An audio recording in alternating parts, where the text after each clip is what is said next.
Hello and welcome. I've just come back from what I can only describe as a whirlwind of a trip. You know those very short trips, the ones that kind of sweep you up, spin you around and like drop you head first, and you've really got no time to even unpack emotions or what was that all about, right? Well, I left South Australia on Thursday and by Sunday I was back. So having flown all the way to New South Wales, first of all, I got to see Cats on the Thursday night with my mum and dad and my friends. Then I flew to New South Wales with my dad. We watched my nephew play in a band called Hockey Dad. Great band, a few young'uns out there. And I caught up with, I would say, half a lifetime of friends in just a few days. It was absolute joyful chaos is what I could call it.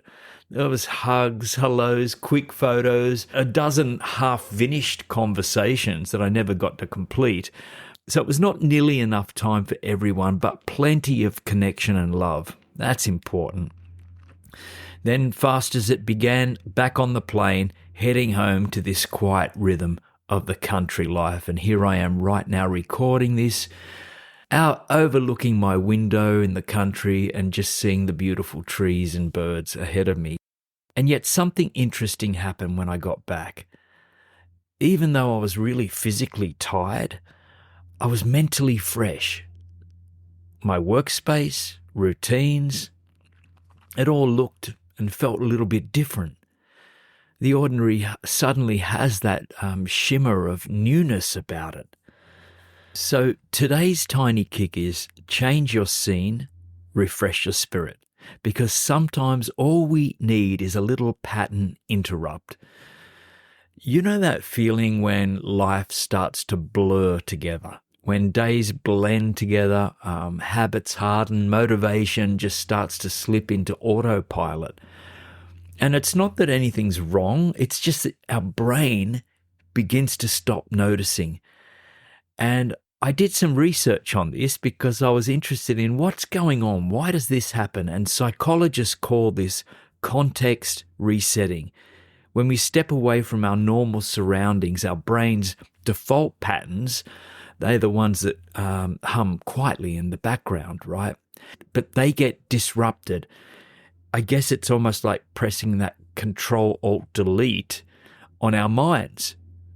For a brief moment, our sensory inputs, routines, and emotional associations, it all begins to shift. And when you return, your mind sees things with brand new eyes. You can also liken it to a painter when they're doing a piece of art and they're painting away, sometimes doing intimate work right up very close, and then if they don't take a step back, things get a bit blurry. But as soon as we take a step back, we can see the larger picture and see it more in context. It reminds me of that saying, when in doubt, zoom out. And there's a science behind this too. Trying a new cafe, hearing your nephew's band as I did, or even just boarding a plane, they all light up these dormant parts of the brain. So when you come home, that spark doesn't just disappear. It begins to filter into the familiar, the same room, the same chair, the same morning coffee. That all suddenly feels alive again. You might have even noticed this on a simple day trip too. You go for a drive, maybe a road that you haven't taken in years, or you spend an afternoon by the ocean, or just change your workspace for a day. And when you return home, your home feels warmer, more grounded, and more yours, more inviting. And it's not that the world has changed, it's your awareness has been reset.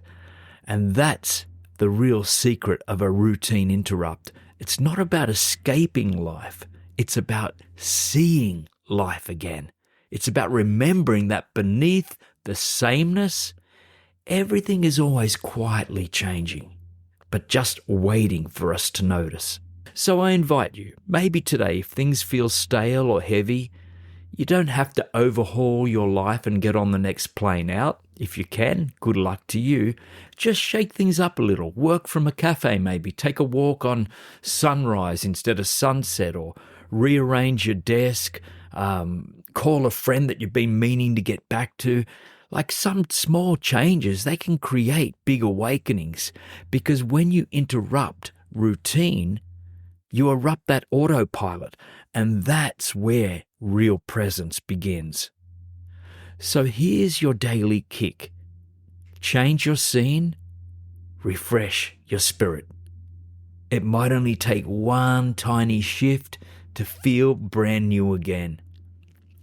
That's all for today. If you've been enjoying these daily kicks, don't forget to follow and share the podcast so others can join us too. And if you feel like supporting me, there's a little support button. You can think of it like buying me a coffee each month. Thank you also to all of my current supporters.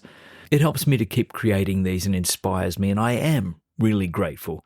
Until next time, I'm Jason Stevenson. Imagine boldly, then go out and live it.